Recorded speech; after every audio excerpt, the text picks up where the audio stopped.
Hello, and welcome to The Power of Up, your weekly boost of hope, perspective, and positivity. In a world that often pulls us down, this show is all about rising above. Hi, I'm Chris Kellogg, and today we try to answer the question, how do you find meaning in your life? Now, it's a question that has haunted people. It's inspired spiritual awakenings and driven some of the greatest works of art and literature. And it's not just philosophical, it's practical. Because when life feels meaningful, we thrive. And when it doesn't, even good things can feel strangely empty. Now, the honest truth is, there's no single answer to the question. There's no 3 easy steps to meaning. But what we can do is explore the territory, see what philosophers, scientists, and everyday people have discovered, and pull together tools and ideas you can try out for yourself.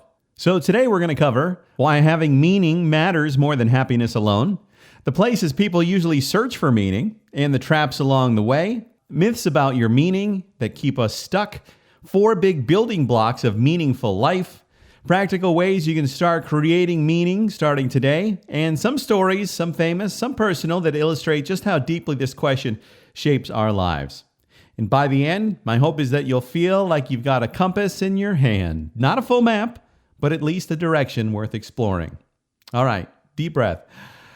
Here we go. Let's start with a basic but powerful idea that we can live without happiness for a while, but we can't live without having meaning. Psychologists who study resilience often say people can endure suffering if they believe there's a purpose behind it. Viktor Frankl, a psychiatrist, Holocaust survivor, and author of Man's Search for Meaning, put it this way: those who have a why to live can bear almost any how. Think about that. Life will hand us all sorts of difficulties: illness, loss, disappointment, change. If we're only chasing happiness, those moments crush us. But if we feel that our lives serve a deeper purpose, even suffering can feel like part of the journey. Let me give you an example.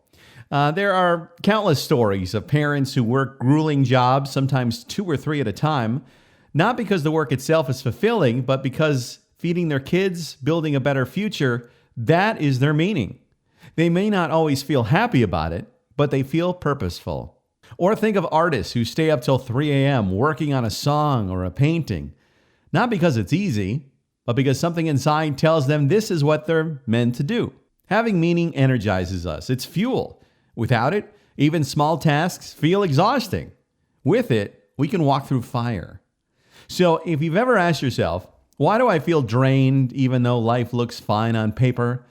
It might be because the why, your sense of meaning, isn't clear yet. So where do we usually look for meaning in our lives?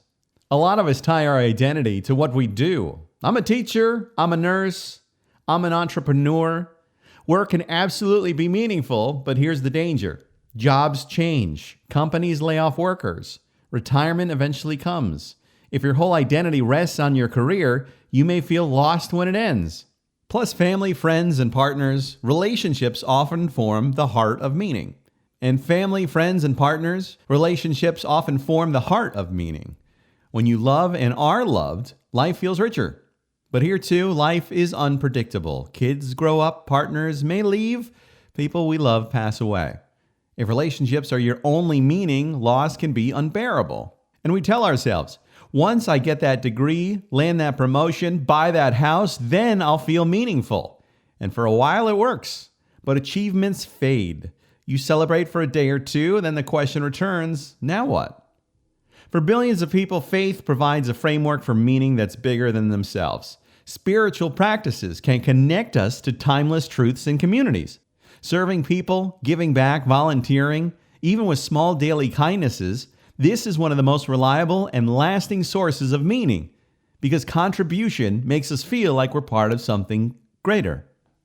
And here's the thing, none of these are wrong. In fact, most of us draw meaning from a mix of them. The problem is when we depend too much on only one, like a table with a single leg, when the leg breaks, then we can collapse. A meaningful life is more like a table with several legs, steady, resilient, and balanced. So now let's bust some myths, okay? Myth number 1. You say, I'll find meaning once I achieve X, Y, or Z. No. Meaning doesn't live in the future, it lives in how you interpret and live your life today. How about this for another myth? Meaning has to be massive. Now, we may think meaning means curing cancer or building the next Apple, but small acts like comforting a child, caring for a parent, creating a piece of art nobody else sees, these are all deeply meaningful. And there's no one universal meaning. There isn't. What gives you purpose may not work for someone else. And in reality, meaning is something we build. It's not a lightning strike. It's a slow layering of choices, experiences, and interpretations. So if you feel like you haven't found yours yet, you're not behind. You're just building your meaning. Psychologists suggest 4 big pillars of meaning. Let's walk through them. 1 is belonging. Us humans were wired for connection. We need people who see us, accept us, and love us. Meaning thrives in relationships where we feel safe and valued. Also, another pillar is purpose. This is your why, your reason for getting up in the morning. It doesn't have to be grand. It could be raising your kids, serving your community, writing songs, or just spreading kindness. Another pillar is storytelling. We all tell stories about our lives. The same event can be framed as a failure or a stepping stone. Meaning grows when we weave our experiences into a story of growth and resilience. And the 4th pillar, well, there are these moments that lift us up beyond ourselves, standing at the edge of the ocean, listening to breathtaking music, meditating, praying, or even losing yourself in creativity. These moments remind us we're part of something bigger. For me personally, it's looking at the sun setting over the ocean.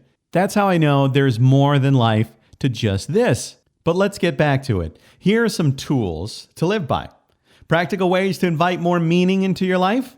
Journal. Write down your top 5 values right now. Are you living them daily or just wishing you were? Also, follow your curiosity. Pay attention to what lights you up. Curiosity often points to meaning. Serving others. You can volunteer, help a neighbor, give time. You'll notice your problems shrink when you expand your circle of concern. And how about some rituals? Create small daily practices like gratitude lists, morning walks, weekly dinners. Rituals make life feel intentional. And instead of asking yourself, why me? Try this. What is this teaching me? The shift transforms suffering into growth.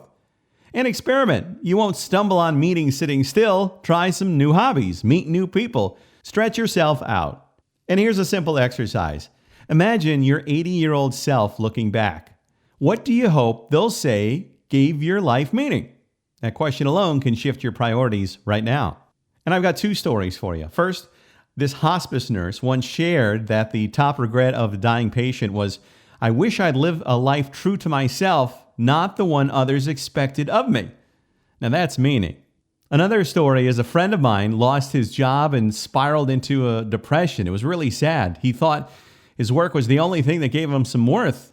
Slowly, he began volunteering at an animal shelter, and that one act of service reignited his purpose. And eventually, it opened up doors to a new career, which I was so happy for him, but most importantly, it gave him back his why. Meaning can often sneak in through service, resilience, or simply showing up. So here's my challenge for you. Take 15 minutes today.